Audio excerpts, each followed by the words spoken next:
இன்றைக்கு கர்த்தர் நம்மோடு இடைப்படுகிற வார்த்தை இதுவே. casting all your cares upon him. ஹல்லேலூயா. இன்றைக்கு நம் அனைவருக்கும் வாழ்க்கையிலே கவலை இருக்கிறது, நம் அனைவருக்கும் வாழ்க்கையிலே போராட்டங்கள் இருக்கிறது, நம் அனைவருக்கும் வாழ்க்கையிலே பல பிரச்சனைகளை நாம் சந்திக்கிறது உண்டு.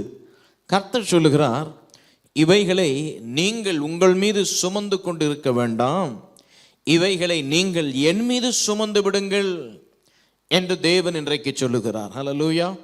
எத்தனை பேர் இன்றைக்கு இதை நன்றாய் உணர்கிறீர்கள்? நீங்கள் ஆழமாய் உட்கார்ந்து சிந்தித்து பார்ப்பீர்கள். ஆனால் சில வேளையிலே நம் பிரச்சனைகளை நாம் தான் சுமக்கிறோம், நம்முடைய போராட்டங்களை நாம் தான் சுமக்கிறோம். நம்முடைய குடும்பத்தில் இருக்கிற இல்லாமை, நமக்கு வேலை இல்லை என்ற பிரச்சனை, சரீரத்தில் இருக்கிற போராட்டங்கள், குடும்பத்தில் இருக்கிற பிரச்சனைகள், அவைகளை நாம் சிந்தித்து அவைகளை நாம் உள்ளத்திலே வைத்து நாம் அதிகமாய் பாரப்படுகிறோம். நாம் அதிகமாய் பாரப்படுகிறது நிமித்தமாக நாம் சோர்வுக்குள் ஆக்கப்படுகிறோம். நாம் சோர்வுக்குள் ஆக்கப்பட்ட பிறகு பல விதமான போராட்டங்களுக்குள்ளாக, அதாவது சரீர ரீதியான போராட்டங்களுக்குள்ளாக நாம் கடந்து போகிறோம் என்பதை நாம் மறக்கக்கூடாது. வெஸ்டர்ன் கண்ட்ரீஸ் அங்கே ஒரு சர்வே எடுத்திருக்கிறார்கள். அவர்கள் சொல்றாங்க, அதிகமாக ஜனங்கள் போகிற பிரச்சனை, அவர்கள் சரீரத்திலே வருகிற வியாதிகள் எது நிமித்தமாக வருகிறது என்று சர்வே எடுத்து பார்ப்பார்கள் என்றால் அங்கே சொல்லுகிறார்கள், 2 காரியத்தினால, ஸ்ட்ரெஸ், பிரஷர். இந்த 2 காரியத்தினாலே தான் சரீரத்திலே பல விதமான வியாதிகள் வருகிறதாம். ஏனென்றால் கர்த்தர் மனிதனை சிருஷ்டித்த விதம் எப்படி என்றால், மனிதன் ஃப்ரீயா இருக்கணும். பாருங்க, நல்லா உங்களுக்கும் எனக்கும் நன்றாக தெரியும். பாருங்க, கடைசியில தான் தேவன் மனிதனை சிருஷ்டித்தார். நீங்கள் ஆதியாகமம் எழுதின புஸ்தகத்தை வாசித்து பாருங்க, 1, 2, 3 அதிகாரங்களை நல்லா வாசிச்சு பாருங்க. கடவுள் மனிதனை கடைசியில தான் சிருஷ்டித்தார். மனிதனை சிருஷ்டித்த முடித்த பிறகு அடுத்த நாளே வருகிறது என்னவென்றால் ரெஸ்ட், சாபத் டே. ஆமென். எல்லாவற்றையும், சூரியனை சிருஷ்டித்தார், வெளிச்சத்தை சிருஷ்டித்தாரு, சந்திரனை சிருஷ்டித்தாரு, நட்சத்திரங்களை சிருஷ்டித்தாரு, வானத்திலே பறக்கும் பறவைகள், பூமியிலே ஊறும் பிராணிகள், சமுத்திரத்தில் இருக்கும் மச்சங்கள் மற்றும் எல்லாவற்றையும் சிருஷ்டித்த பிறகு தேவன் மண்ணிலிருந்து மனிதனை நம்முடைய சாயலின்படி, நம்முடைய ரூபத்தின்படி நாம் சிருஷ்டிப்போமாக என்று சிந்தித்து மனிதனை கடைசியிலே சிருஷ்டித்து அதற்கு அடுத்தது தேவன் சொன்னது என்னவென்றால், அவர் இளைப்பாறும்படிக்கு சென்றார். God entered into rest. அப்போ மனிதனுடைய சிருஷ்டிப்புக்கும் ரெஸ்டுக்கும் ஒரு பெரிய சம்பந்தம் இருக்கிறது. அன்புக்குரியவர்களே, இந்த மாலை வேளையிலே என்னை கேட்டுக்கொண்டிருக்கிற நீங்கள் ஒன்றை நன்றாய் விளங்கிக் கொள்ள வேண்டும். நீங்கள் ரெஸ்டில் இருக்கும்படி தான் கர்த்தர் உங்களை அழைத்திருக்கிறார். நீங்கள் ரெஸ்டில் இருக்கும்படியாக தான் சிருஷ்டிக்கவும் பட்டிருக்கிறீர்கள். எந்த ஹெவி லோடு உங்க மேல வைத்துக் கொள்வதற்கு தேவன் உங்களை சிருஷ்டிக்கல. அப்படி ஹெவி லோட உங்க மேல நீங்க வைத்துக் கொள்ளவும் முடியாது, வைத்துக் கொள்ளவும் கூடாது என்பதை நன்றாய் விளங்கிக் கொள்ளுங்கள். ஆகவேதான் எல்லா பழங்களையும், காய்கறிகளையும், மிருகங்களையும், எல்லாவற்றையும் பூமியெல்லாம் சிருஷ்டித்துட்டு அப்புறம் தான் மனுஷனை சிருஷ்டிச்சுட்டு மனிதனை ஆளும்படி, மனிதனை ஆண்டு கொள்ளும்படி, மனிதனை எஜமானா இருக்கும்படி, மனிதனை என்ஜாய் செய்யும்படி தான் தேவன் சிருஷ்டித்தார். அவருடைய சிருஷ்டிப்பை மேற்பார்வை பார்த்து கொண்டு, அவருடைய சிருஷ்டிப்பை அனுபவித்து கொண்டு, அவருடைய சிருஷ்டிப்பை மனிதன் சந்தோஷமாக அதிலே களி கூர்ந்து அவன் பெருகவும், அவன் பெருக்கம் அடையவும், அவன் பல என்ன சொல்லுகிறது, அவனை போல அநேக குடும்பங்கள் உருவாகவும், ஆதாம் ஏவாளிலிருந்து பல ஆயிரக்கணக்கான குடும்பங்கள் எல்லாரும் இந்த பூமியிலே சந்தோஷமா இருக்கும்படி தான் தேவன் சிருஷ்டித்தார். ஆனால் பாவம் வந்தது. பாவம் வந்த மாத்திரத்திலே மரணம் இந்த மனு குலத்திற்குள்ளாக பிரவேசித்தது. அது உங்க எல்லாருக்குமே தெரியும். அப்ப பாவம் வந்த பிறகு என்ன ஆச்சு? பாவம் வந்த பிறகு முட்கள் வந்து விட்டது. பாவம் வந்த பிறகு சாபமா, எல்லா இடத்திலே பல விதமான போராட்டங்கள், பிரச்சனைகள். மனுஷன் வியர்வை சிந்திதான் சம்பாதிக்கணும், மனுஷன் கஷ்டப்பட்டு தான் சம்பாதிக்கணும் என்ற ஒரு கட்டாயத்திற்குள்ளாக போய்விட்டான். ஸ்திரீயானவளும் அவள் கர்ப்பம் தரித்து பிள்ளைகளை பெற்றெடுப்பதற்கு முன்பதாக மிகுந்த வேதனைக்குள்ளாக தான் போய் அவள் பிள்ளையை பெற்றெடுக்கும்படிக்கு தேவனே என்ன பண்ணிட்டாரு? சபித்து விட்டார். ஏனென்றால் பாவம் வந்தது, பாவத்தின் விளைவாக சாபம் நுழைந்தது, அதன் விளைவாக மரணம் நடந்து கொண்டிருக்கிறது. திருப்பிக் கொள்ளுவோம். கலாத்தியருக்கு எழுதின புஸ்தகம் 3:13.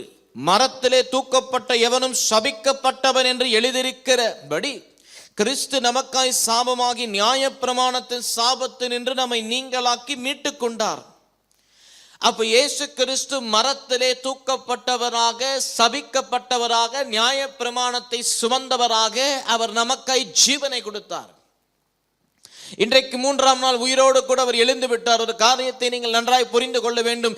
இன்றைக்கு மனிதன் வியர்வை சிந்தி மறுபடியும் சம்பாதிக்க தேவையில்லை. இன்றைக்கு மனிதன் கஷ்டப்பட்டு, நிறைய பேர் சொல்றாங்களே ரத்தம் சிந்தி சம்பாதிக்கிறேன், அப்படி நீங்க அவஸ்தைப்பட தேவை கிடையாது. இன்றைக்கு பெண்கள் கர்ப்பம் தரித்து அவர்கள் பிள்ளை பெற்றெடுப்பதற்கு மிகுந்த வேதனைக்குள்ளாக செல்ல தேவை கிடையாது. காரணம், சாபத்தை மனிதன் பாவம் செய்ததினாலே அது சாபமாய் மாறிவிட்டது. அது அவனுடைய கையின் பிரயாசத்திலே கஷ்டப்படணும் என்ற ஒரு கட்டாயத்திற்குள்ளாக அவன் சென்று விட்டான். பாவத்தின் நிமித்தம் ஸ்திரீகளும் கஷ்டப்பட்டு தான் பிள்ளையை பெற்றெடுக்கிற என்ற ஒரு கட்டாயத்துக்குள்ளாக என்று அவர்கள் ஒரு சாபத்துக்குள்ளாய் போய்விட்டார்கள். அந்த சாபத்தை கிறிஸ்து இயேசு சிலுவையிலே நீக்கிவிட்டார். அப்ப கிறிஸ்து இயேசு வந்து மறுபடியும் என்ன செஞ்சிருக்கிறாரு? மறுபடியும் உங்களை ரெஸ்டுக்குள்ளாக கொண்டு வரும்படி அவர் கிரியை செய்திருக்கிறார். What was the work of Christ on the cross of Calvary is to bring you back into rest. He does not want you to be weary. He does not want you to be broken down. He does not want you to be in stress and all kinds of problems. He wants you to only and only be in rest. உங்களை அவர் இளைப்பாறுதலுக்குள்ளாக தான் வைக்கும்படி ஆசைப்படுகிறார். சிருஷ்டிப்பும் பொழுது தேவன் எப்படி மனிதனை சிருஷ்டித்தார்? ரெஸ்டுக்குள்ள கொண்டு போனார். அதே போலதான் இயேசு கிறிஸ்துவும் மரத்திலே தூக்கப்பட்டு சபிக்கப்பட்டவராக நியாயப்பிரமாணத்தின் சாபத்தை நீங்களாக்கி நாம் அனைவரையும் ரெஸ்டுக்குள்ளாய் கொண்டு சென்றிருக்கிறார் என்பதை நீங்கள் புரிந்து கொள்ள வேண்டும். அப்பதான் நீங்க ரெஸ்டுக்குள்ள பிரவேசிக்க முடியும். இன்றைக்கு எத்தனை பேர் தேவைக்காக ரெஸ்டே இல்லாம சுத்துறீங்க? இன்றைக்கு எத்தனை பேர் ஒரு வேலைக்காக ரெஸ்டே இல்லாம கஷ்டப்படுறீங்க? இன்றைக்கு எத்தனை பேர் உணவுக்காக, சுகத்துக்காக, பல காரியத்துக்காக பிரச்சனைகள் நீங்க வேண்டும் என்பதற்காக ரெஸ்டே இல்லாம ஓயாம நாம் என்ன பண்றோம்? ஓடிக்கொண்டே இருக்கிறோம். இதையெல்லாம் நிக்கணும்னா இந்த ஓயாம ஓடுறது, தேடுறது, கஷ்டப்படுறது இதெல்லாம் ஒரு முற்றுப்புள்ளியாக நிறுத்தப்பட வேண்டும் என்றால் நீங்கள் சத்தியத்தை புரிந்து கொள்ள வேண்டும். சத்தியம் சொல்லுகிறது, கர்த்தர் உங்களுடைய எல்லா கஷ்டங்களையும் சாபங்களை சிலுவையில் நீக்கிவிட்டார். அல்லேலூயா. என்ன ஒரு மிகப்பெரிய சாபம்? கஷ்டப்பட்டு சம்பாதிக்கணும்ன்ற அவசியம் கிடையாது. இன்றைக்கு கர்த்தருடைய ஆசீர்வாதத்திலே நீங்கள் வாழ முடியும். அவருடைய ஆசீர்வாதத்தினுடைய நிறைவிலே நீங்கள் வாழலாம். கஷ்டப்பட தேவையில்லை. ஏனென்றால் சாபத்தை தான் இயேசு சிலுவையில் நீக்கி விட்டார். நீக்கி உங்களை ரெஸ்டுக்குள்ள கூட்டிட்டு போயிட்டாரு. விளங்குதுங்களா நான் சொல்ற காரியம்? நல்லா விளங்கி கொள்ளுங்க பாருங்க. ஆகவேதான் 1 பேதுரு 5:7 சொல்லியிருக்கிறார், அவர் நம்மை விசாரிக்கிறபடியினால் அவர் நம் கவலைகளை எல்லாம் அவர் மீது வைக்கும்படி அழைக்கிறார். இன்றைக்கு எல்லா மனிதனுக்கு கவலை இருக்கிறது. இன்றைக்கு எல்லா மனிதனுக்கு பிரச்சனை இருக்கிறது. என்ன பண்றதுன்னு தெரியல. கவலை கவலை கவலை அவனை வாட்டி கொண்டிருக்கிறது. ஒரு காரியத்தை சங்கீதம் 23ஆம் அதிகாரம் 1ஆம் வசனத்தை வாசிக்கும் பொழுது நீங்கள் எல்லாரும் நன்றாய் விளங்கிக் கொள்ள வேண்டும். கர்த்தர் என் மேய்ப்பராய் இருக்கிறார், ஆகவே நான் தாழ்ச்சி அடையேன் என்ற வார்த்தைக்கு பதிலாக இப்படி நான் போட்டு பாருங்க, நல்லா புரியும். நான் ஒரு குறைவு இருக்கிற மனிதா இருக்க மாட்டேன். என் வாழ்விலே சகல நிறைவுள்ள ஒரு மனுஷனாக தானே நான் இருப்பேன். எனக்கு பண காரியத்திலே குறை இருக்காது, சரீர சுகத்திலே குறை இருக்காது, குடும்ப சமாதானத்திலே குறை இருக்காது, என் வேலையிலே எந்த விதமான நெருக்கடி இருக்காது, என் இருக்கிற வீட்டிலே எல்லாம் சகல வசதிகள் இருக்கும், எனக்கு குறையே இருக்காது. என் ஆவிக்குரிய ஜீவியத்திலே எந்த குறைவு இருக்காது, ஜெப வாழ்க்கையிலே குறை இருக்காது, துதியின் வாழ்க்கையிலே குறை இருக்காது, வேத வாசிப்பிலே குறை இருக்காது, சுவிசேஷம் அறிவிப்பதிலே குறை இருக்காது, ஆலயத்திற்கு வந்து ஆலயத்திலே கலந்து கூட்டங்களிலே கலந்து கொள்வதிலே குறை இருக்காது, கர்த்தருக்கு ஊழியம் செய்வதிலே குறை இருக்காது, எதிலுமே என் வாழ்க்கையிலே குறை இருக்காது. காரணம், கர்த்தரே என் மேய்ப்பராய் இருக்கிறார். பாதுகாப்பிலே குறை இருக்காது, பரிபூரண ஜீவனிலே குறை இருக்காது. அவ்வளவு இருக்கு பாருங்க அந்த வசனத்துல. கர்த்தர் என் மேய்ப்பராய் இருக்கிறார், நான் குறைவு பட்டிருக்க மாட்டேன். அப்ப இவ்வளோ காரியங்கள் இருக்கிறது அந்த வசனத்தில். என்றைக்காவது சங்கீதம் 23 அப்படி வாசித்து பார்த்திருப்பீர்களா? எனக்கு குறைவில்லை, என் மெய்ப்பரா அவர் இருக்கிறார், எனக்கு குறைவே கிடையாது, எனக்கு நிறைவு தான், எனக்கு வேலை இல்லையா, வேலை வரும், ஏனென்றால் அவர் மெய்ப்பரா இருக்கிறார். புல்லுள்ள இடங்களிலும் அமர்ந்த தண்ணீர் அண்டையிலும் என்னை கொண்டு போய் விடுகிறார். நான் அலைய தேவையில்லை, இங்கும் அங்கும் அலைய தேவையில்லை, கஷ்டப்பட தேவையில்லை, வேர்வை சிந்த தேவையில்லை, கண்ணீர் விட தேவையில்லை. அந்த வசனத்தை நல்லா வாசி பார்த்தீங்கன்னா உங்களுக்கு நல்லாவே புரியும். சங்கீதம் 23:2, கர்த்தர் எப்படி ஆதியிலே மனிதனை இளைப்பாறும்படி சிருஷ்டித்தாரோ, ரெஸ்டுக்குள்ள மனிதனை சிருஷ்டித்த பிறகே ரெஸ்டுக்குள்ள போயிட்டான் பாருங்க மனுஷன். அதுதான் சங்கீதம் 23 தாவீதும் கூட சொல்றாரு, அவனை புல்லுள்ள இடங்களிலும் அமர்ந்த தண்ணீர் அண்டையிலும் தேவன் கொண்டு போய் விடுகிறாராம். அல்லேலூயா. அவன் நாமத்தின் நிமித்தம் நீதியின் பாதையிலே நடத்துகிறாராம். அப்ப நீங்க கூட வந்துட்டு எந்த பாதையில நடக்க வேண்டும் என்று தெரிந்து கொள்ள தேவையில்லை. நீங்க எந்த பாதையில நான் நடக்கணும் பாஸ்டர், நான் இந்த பாதையில நடக்கணுமா, அந்த பாதையில நடக்கணுமா, இங்க போகணுமா, அந்த தேசத்துக்கு போகணுமா, இந்த வீட்டில் இருக்கணுமா, அந்த வீட்டில் இருக்கணுமா, இந்த பொண்ணை கட்டிக்கணுமா, அந்த பொண்ணை கட்டிக்கணுமா, நான் இந்த வேலைக்கு போகணுமா, அப்படிப்பட்ட உங்களுக்கு குழப்பமே வேணாம். அவர் நாமத்தின் நிமித்தம் உங்களை நீதியின் பாதையிலே நடத்தி செல்லுகிற நல்ல தேவனாய் அவர் இருக்கிறார்.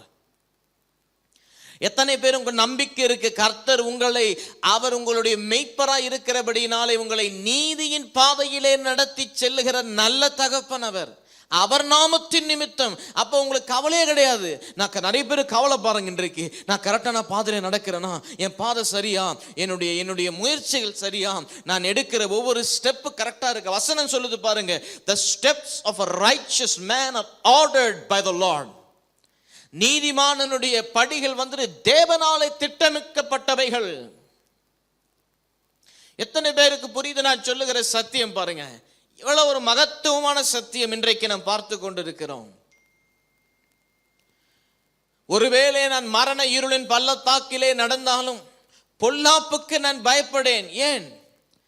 அவருடைய கோலும் அவருடைய தடியும் என்னை தேற்றும். கோலும் தடியும் என்ற வார்த்தைக்கு என்ன வெளிப்பாடு தெரியுங்களா? கோல் எதற்கு பயன்படுத்துகிறார்கள்? வேத வசனம் சொல்லுகிறது, வாசித்து பார்ப்பீர்கள் என்றால் வெளிப்படுத்தல் எழுதின புஸ்தகம், சங்கீதங்கள் எழுதின புஸ்தகங்களை வாசித்து பார்ப்பீர்கள் என்றால் தி கோல் எதற்கென்றால் அதிகாரத்தை குறிக்கிறது. கோல் எதை குறிக்கிறது? கோல் வந்துட்டு டொமினியனை குறிக்கிறது, வல்லமை, பவரை குறிக்கிறது. ஆமென். பொல்லாப்புக்கு நான் பயப்பட, அவர் கோலும் அவர் தடியும். தடி எதற்கு குறிக்கிறது? வழி நடத்துதலுக்கு குறிக்கிறது, கைடன்ஸ். ஸ்டாஃப் வந்துட்டு கைடன்ஸுக்கு தான் மேய்ப்பர் பயன்படுத்துவார்கள். மோசே கைகளிலே இருந்த அந்த தடி எதை வந்துட்டு உங்களுக்கு காண்பிக்கிறது? 30 லட்சம் ஜனங்களை சரியான விதத்திலே வழி நடத்தி கொண்டு சென்றார் தேவன் மோசேயின் மூலமாக. அப்போ கர்த்தர் உங்கள் மெய்ப்பரா இருக்கிறபடினாலே அவருடைய வல்லமை போதும் உங்க வாழ்க்கையில. எப்படிப்பட்ட மரண இருளின் பள்ளத்தாக்கிலே நீங்கள் நடந்து போனாலும் அவருடைய ராட், அதாவது iron rod, the dominion, the authority is sufficient for you and the staff of guidance is enough for you. Hallelujah. பிறகு தேவன் என்ன சொல்லுகிறாரு? உன் வாழ்நாளெல்லாம் நன்மையும் கிருபையும் உன்னை பின்தொடரும். அப்ப சத்தியத்தை வாசிக்கும் பொழுது பாருங்க, பகுத்தறிவோடு நம் சத்தியத்தை வாசிக்க வேண்டும். அப்ப கர்த்தர் என்ன சொல்றாரு? நான் உன்னை இளைப்பாறுதற்குள்ளாக தான் வைக்க ஆசைப்படுகிறேன். உன்னை நான் இளைப்பாறும்படிக்கு தான், நான் அதற்குள்ளாக தான் நடத்த ஆசைப்படுகிறேன். நீ என்ன செய்ய வேண்டும்? அந்த வசனத்தை நீங்கள் ஆங்கிலத்தில் வாசிப்பாங்க, casting all your cares upon him. casting என்ற வார்த்தை கிரேக்க அர்த்தம் அதை இப்படியாக சொல்லுகிறார்கள், to hurl down, to lay down, to run down, அல்லது to violently lay. தீவிரமாக உங்களுடைய பாரத்தை எடுத்து வைப்பது. அல்லேலூயா. நிறைய பேர் இந்த வசனத்தை கேட்கிறோம். 1 பேதுரு 5:7 கேட்கிறோம்.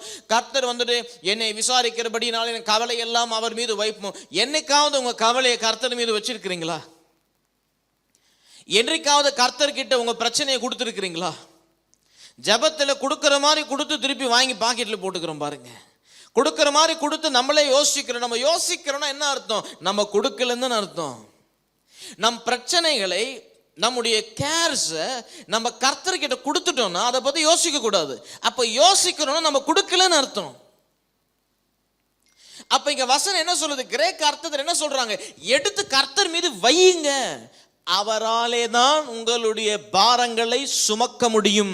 நீங்கள் உங்கள் பாரத்தை சுமந்து கொண்டிருப்பீர்களானால் நீங்கள் உடைக்கப்பட்ட பாத்திரமாக சோர்வுக்குள்ளாய் போய்விடுவீர்கள். பிறகு ராஜ்யத்திற்கு பிரயோஜனமாய் இருக்காதபடிக்கு உங்கள் வாழ்க்கையிலே நீங்கள் வேதனைக்குள்ளாய் இருப்பீர்கள். சத்துரு உங்கள் மீது ஆதிக்கம் செலுத்துவான். அதன் மூலமாய் தேவனுடைய நாமம் மகிமைப்படாமல் போகும்.